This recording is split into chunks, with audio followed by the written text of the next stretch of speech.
Hello everyone. इस part में हम पढ़ने वाले हैं क्लासिफिकेशन ऑफ बिजनेस एक्टिविटीज़ कि जो बिजनेस है उनको किस दो पार्ट्स में डिवाइड किया गया है। फर्स्ट जो पार्ट है वो है industry and second part is commerce. Okay, अब हम आगे इंडस्ट्री को भी डिवाइड करने वाले हैं। ठीक है, थोड़ा सा प्रॉब्लम आएगी मुझे भी, आप लोग भी थोड़ा सा सपोर्ट करिए क्योंकि ये मेरे लिए भी फर्स्ट टाइम है हर चीज़ को अरेंज करना। ठीक है, तो अच्छा मैं क्या पढ़ा रही थी। हाँ, बिजनेस दो तरह के पार्ट टाइप्स होते हैं, एक होता है industry, second one is commerce. ठीक है, अब इंडस्ट्री के भी आगे तीन टाइप्स हैं, primary, secondary and territory. Okay, primary के अंदर आता है एक्सट्रैक्टिव इंडस्ट्रीज, जेनेटिक। सेकेंडरी के अंदर आता है मैन्युफैक्चरिंग, कंस्ट्रक्शन। ठीक है, and third one is territory.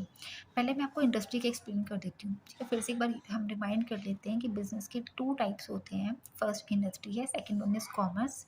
Okay, और इंडस्ट्री को हमने थ्री टाइप्स में डिवाइड किया, प्राइमरी, सेकेंडरी एंड टेरिटरी। जितना बेटर हो सके ना, आप टेबल की फॉर्म में अगर आप एक्सप्लेन करोगे ना, तो उससे जो टीचर है उसको ज़्यादा अच्छे से क्लियर होता है। फिर आप उस पॉइंट्स को आगे लिखिए। जब प्राइमरी इंडस्ट्रीज़ क्या होती हैं, बेसिकली पहले आपको डेफिनेशन बताऊँगी इंडस्ट्रीज़ क्या होती हैं। Industries refer to economic those economic activity. Industries क्या होती है, जो कन्वर्ट करती है रिसोर्सेज को यूजफुल गुड्स में। मैं यहाँ लिख देती हूँ, जो कन्वर्ट करती हैं रिसोर्सेज को यूजफुल गुड्स में। ठीक है, अब सपोज करो जैसे हम लोग घर में गोल्ड का यूज़ कर रहे हैं, ठीक है, या कोल का यूज़ कर रहे हैं, एलपीजी है उनका यूज़ करते हैं। तो बेसिकली क्या वो हमें नेचर से ही मिल रही है, तो क्या वो हम डायरेक्टली कंज्यूम कर लेते हैं? नहीं, पहले वो क्या होता है, जो चीज़ वो वहाँ से आता है उसको प्रॉपर हमारे तक पहुँचाने के लिए भी बहुत सारी प्रोसेसिंग से गुजरना पड़ता है, तो फिर जाके वो यूज़फुल गुड्स में बनती है। तो इंडस्ट्री क्या करती है, they convert the resources into useful goods. इसके अंदर तीन तरह की इंडस्ट्रीज आती हैं जो हमें हेल्प करती है। पहली है प्राइमरी, जिसे हम प्राइमरी का मतलब होता है कि जो सबसे बेसिक लेवल में। अब इस प्राइमरी इंडस्ट्री का मतलब कि आगे दो टाइप्स हैं, एक्सट्रैक्ट और जेनेटिक। एक्सट्रैक्टिव का आप इसी वर्ड से इसका मतलब निकालो कि एक्सट्रैक्टिव इंडस्ट्री क्या होती है, जो कि प्राइमरी जो एक्सट्रैक्ट करती है, यानी कुछ निकालना, ड्रॉ आउट करना। एक्सट्रैक्ट का मतलब यही होता है कुछ आपको निकालना या ड्रॉ आउट करना। सो प्राइमरी इंडस्ट्री किससे रिलेटेड है, एक्सट्रैक्टिव और जेनेटिक इंडस्ट्री से।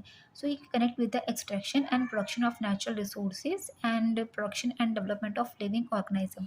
एक्सट्रैक्टिव इंडस्ट्रीज कौन सी इंडस्ट्रीज होती हैं, जो कुछ ड्रॉ करती हैं या कुछ निकालती हैं हमारे नेचुरल रिसोर्सेज से, विच ड्रॉ आउट और extract from the natural resources.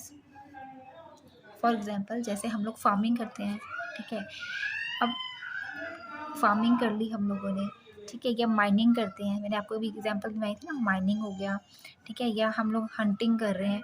अब फार्मिंग क्या होता है, किसान पहले खेती करता है, वो फसल उगाता है, उसको तैयार करता है, उसके बाद जाके वो प्रॉपर प्रोसेसिंग होती है, तब जाके हमारे पास वो प्रोडक्ट या गुड्स जो हैं आते हैं। डायरेक्टली तो नहीं हम उसको परचेज कर लेते हैं, ठीक है। तो ये एक्सट्रैक्टिव क्या करते हैं, एक्सट्रैक्टिव इंडस्ट्री कौन सी इंडस्ट्री होती है, जो ड्रॉ करती है या एक्सट्रैक्ट करती है नेचुरल रिसोर्सेज से, ठीक है। जेनेटिक इंडस्ट्रीज कौन सी होती है, कि आप नाम से इसका आइडिया लगा सकते हो, यानी कि जो ब्रीडिंग जीन्स, जैसे ना breeding of plants and animals के साथ जो मतलब एंगेज्ड होती हैं। So it remain engaged in the breeding of plants and animals for their use in further reproduction, के लिए हम लोग यूज़ कर सकते हैं। जैसे हम लोग, आपने नर्सरी देखी, प्लांट नर्सरी, वहाँ पे आपको बहुत सारी छोटे छोटे टाइप्स के क्या मिल जाते हैं, ब्रीड्स मिल जाते हैं प्लांट्स को, फिर आप उनको घर में लेकर आते हो। तो उन्होंने मतलब इसलिए वो लगाए होते ताकि आगे वो हम लेकर आए, फिर दोबारा से वो लोग रिप्रोडक्शन कर सकें। तो वो जेनेटिक इंडस्ट्रीज होती हैं, ठीक है। जैसे पोल्ट्री फार्म्स हो गए, फॉर एग्जांपल, इसके एक एग्जांपल लिख लो, पोल्ट्री फार्म, ठीक है। अब यहाँ जब मुर्गी पालन, जैसे हम हिंदी में कहते हैं कि ये लोग क्यों क्यों पालते हैं, ताकि उसमें से आगे वो एग लेके फिर दोबारा उस चीज़ को प्रोड्यूस कर सके। कई लोग तो एक एक्सेप्शंस यहाँ पे भी आ जाती हैं कि चलो ठीक है, कोई लोग नॉन वेज खाते हैं वो तभी भी यूज़ कर सकते हैं, बट मेन पोल्ट्री फार्म का ये होता है कि इसको आगे बढ़ाना है, डेवलप करना है, ठीक है। तो वो उसके अंदर आ जाते हैं, जेनेटिक इंडस्ट्रीज़ के अंदर। नेक्स्ट है सेकेंडरी। अब प्राइमरी हो गया जो क्या करता है, एक्सट्रैक्ट करता है या ड्रॉ आउट करता है, और जो डील करता है breeding of plants and animals के साथ, ठीक है। एक्सट्रैक्ट का मतलब ड्रॉ आउट करना, जेनेटिक का मतलब जो डील करता है with the breed of plants and animals. Secondary कौन सी होती है, जो मेटल जो हमने निकाला है ना, जो मटेरियल आपने इस प्राइमरी इंडस्ट्री से एक्सट्रैक्ट किया है, ठीक है, प्राइमरी स्टेज में, अब वो क्या करते हैं, these industries to process such materials to produce the good for final consumption और further processing by other industrial unit। या तो उसको रेडी करेंगे फाइनल कंजम्पशन के लिए या फर्दर प्रोसेसिंग के लिए भेजेंगे किसी और इंडस्ट्रीज में, ठीक है। फॉर एग्जांपल जैसे mining of an iron ore, एक एग्जांपल मैं ले लेती हूँ, मैं यहाँ पे इस एग्जांपल को लिखती हूँ। For example mining of iron ore, जब आपने आयरन निकाला वो एक प्राइमरी इंडस्ट्री है, ठीक है। आपने उसको खोद के, आपने उसे खोदा है, ठीक है, जो मतलब लेबर्स के वर्कर्स लगे जिन्होंने वो आयरन निकाल लिया, ठीक है, माइनिंग करी मतलब कि कुछ ना कुछ निकाल लिया, ठीक है, तो वो एक प्राइमरी इंडस्ट्री है। अब आप उसको डायरेक्टली तो नहीं यूज़ करोगे ना, अब वो क्या हो जाएगी, अब मैन्युफैक्चरिंग ऑफ, अब उसी आयरन से हम लोग क्या बनाएंगे, मैन्युफैक्चरिंग ऑफ स्टील, ठीक है। बट मैन्युफैक्चरिंग ऑफ स्टील, जब उसकी स्टीलिंग की जो मैन्युफैक्चरिंग होगी by way of further processing of raw iron, ठीक है, मतलब दोबारा प्रोसेसिंग हो रही है, मैं ज़्यादा नहीं इसमें लिखूंगी, बस मैं आपको समझा रही हूँ। प्रोसेसिंग ऑफ रॉ आयरन और, तो अब ये वाला काम कौन करेगा, ये काम करेगी हमारी सेकेंडरी इंडस्ट्री, ठीक है। कि प्राइमरी इंडस्ट्री का मेन काम क्या था, माइनिंग करना, उस सामान को निकालना, लेकिन सेकेंडरी अब वो वहाँ से निकल चुकी है, लेकिन अब जो इसको कन्वर्ट करना है यूजफुल गुड्स में, यानी स्टील वगैरह मैन्युफैक्चरिंग करना है, वो काम कौन करने वाली है, दूसरी इंडस्ट्रीज, तो उनको हम कहते हैं सेकेंडरी इंडस्ट्रीज, ठीक है। अब ये सेकेंडरी इंडस्ट्रीज भी हमारी 4 टाइप्स की होती हैं। इसमें एक आती है मैन्युफैक्चरिंग, दूसरी आती है कंस्ट्रक्शन, सॉरी मैंने कुछ गलत बोल दिया था, कि सेकेंडरी इंडस्ट्रीज जो होती हैं वो 2 टाइप्स की होती हैं, एक आती है मैन्युफैक्चरिंग एंड सेकंड आती है कंस्ट्रक्शन। मैन्युफैक्चरिंग के अंदर हमारे 4 टाइप्स आते हैं, एनालिटिकल, सिंथेटिकल, प्रोसेसिंग और असेंबलिंग, ठीक है। मैन्युफैक्चरिंग इंडस्ट्रीज का मतलब होता है कि कुछ इंडस्ट्री जो मतलब engage in producing the goods through process of raw material, मतलब कि वो गुड्स को प्रोसेस कर रहे हैं, उनको अरेंज कर रहे हैं और उसके बाद उसको प्रॉपर लास्ट में तैयार कर रहे हैं, यानी कि फॉर्म द यूटिलिटी, ठीक है। मैन्युफैक्चरिंग के अंदर पहले आती है एनालिटिकल इंडस्ट्री। एनालिटिकल इंडस्ट्री कौन सी इंडस्ट्रीज होती है, जो एनालाइज करती है, सेपरेट करती है डिफरेंट एलिमेंट को फ्रॉम द सेम मटीरियल, ठीक है। अब इसको छोटी सी डेफिनेशन में थोड़ा सा लिख देती हूँ मैं कि क्या है, कि विच analyse analysis and separate different elements from the same material। For example, in case of oil refinery, अगर आपने 10th क्लास में भी पढ़ा होगा साइंस में, जब ऑयल जब मतलब वो निकलता है ना क्रूड फॉर्म में, तो उस ऑयल से क्या क्या चीज़ें निकलती हैं, पेट्रोल भी निकलेगा, ठीक है, डीजल भी निकलते हैं, नेचुरल गैस भी निकलती है, मतलब कि उस एक ऑयल से अपने डिफरेंट एलिमेंट्स निकाल दिए एक सेम एलिमेंट से, तो उसे हम कहते हैं एनालिटिकल, यानी कि एनालाइज करना और सेपरेट करना। सिंथेटिकल का काम क्या होता है, सिंथेटिकल इंडस्ट्री क्या होती है, जो कंबाइन करती है various ingredients into a new product, ठीक है, जो कंबाइन करती है, which combines various ingredients into new product, यानी कि ये क्या करती है, एक प्रोडक्ट में से डिफरेंट चीज़ों को अलग करती है ना, और ये इसका अपोजिट करती है, यह करती है उन डिफरेंट चीज़ों को कंबाइन करके एक नया प्रोडक्ट बनाती है, बस इसका उल्टा है सिंथेटिकल।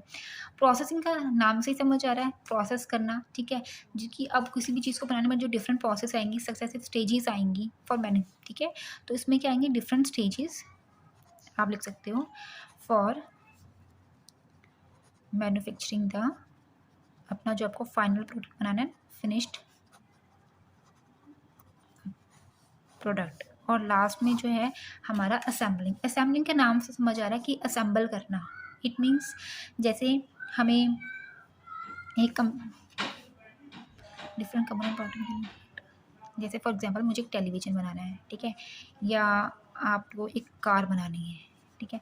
या मैंने एग्जाम्पल कंप्यूटर का बताया था। तो क्या होता है कि एक कंपनी के पास सारे पार्ट नहीं होते, तो वो क्या करती है, वो डिफरेंट डिफरेंट जगह से या दूसरी कंपनी से या कहीं या किसी और जगह से क्या करती है, उस चीज़ों को अरेंज करेगी। कहीं से वो एक कार है, उसकी डिज़ाइनिंग के जैसे उसके मिरर हो गए, ठीक है, उसकी जो सीट्स वगैरह हैं, इन चीज़ों को क्या करती है, असेंबल करके एक प्रोडक्ट बनाना। तो असेंबल का मतलब होता है कि आपको जो छोटी-छोटी चीज़ें हैं जो आपके पास नहीं है, वो आपने डिफरेंट डिफरेंट जगह से मँगानी है और फिर उसको असेंबल करना है, उनको इकट्ठा करके अपना खुद फिर उस चीज़ को डिज़ाइन करना है। तो उसमें आती है असेंबलिंग, ठीक है। तो मैन्युफैक्चरिंग के अंदर ये 3 चीज़ 4 चीज़ें आ गई, analytical, synthetical, processing and assembling. Then last one is tertiary. अब हमारी क्या आती है, टेरिटरी इंडस्ट्री। टेरिटरी का मतलब होता है कि सॉरी, ये पॉइंट रह गया था, कंस्ट्रक्शन। मैन्युफैक्चरिंग के बाद हमने सेकेंडरी के अंदर डील करना है कंस्ट्रक्शन इंडस्ट्रीज। ये इंडस्ट्री से आपको नाम से मालूम, जो कंस्ट्रक्शन में हेल्प करना, ठीक है, which involve in the construction of buildings, ठीक है। जो जब बिल्डिंग्स बड़ी बड़ी कंस्ट्रक्ट होती है ना, वहाँ पे हमें हेल्प करती है, जैसे डैम्स हो गए या ब्रिजेस हो गए, रोड, टर्नल्स एक्सेट्रा। तो ये सेकेंडरी इंडस्ट्री हमको वहाँ पे हेल्प करेगी, जो को मेन मेन वहाँ पे रिक्वायरमेंट होगी उनको ये पूरा करती है। तो सेकेंडरी इंडस्ट्री हेल्प करती है the construction of this of building, dam, bridges, road, tunnel, canal etcetera. So engineer और आर्किटेक्टर स्किल्स जो होती हैं वो इसकी मेन रिक्वायरमेंट या पार्ट होता है। थर्ड पर है टेरिटरी इंडस्ट्री। टेरिटरी इंडस्ट्री क्या होती है, जो आपको सपोर्ट करती है, जो क्या प्रोवाइड करती है, सर्विसेज, ठीक है, सर्विसेज प्रोवाइड करती है। और क्यों प्रोवाइड करती है, ताकि वो सपोर्ट कर सके प्राइमरी और सेकेंडरी इंडस्ट्रीज़ को, ठीक है।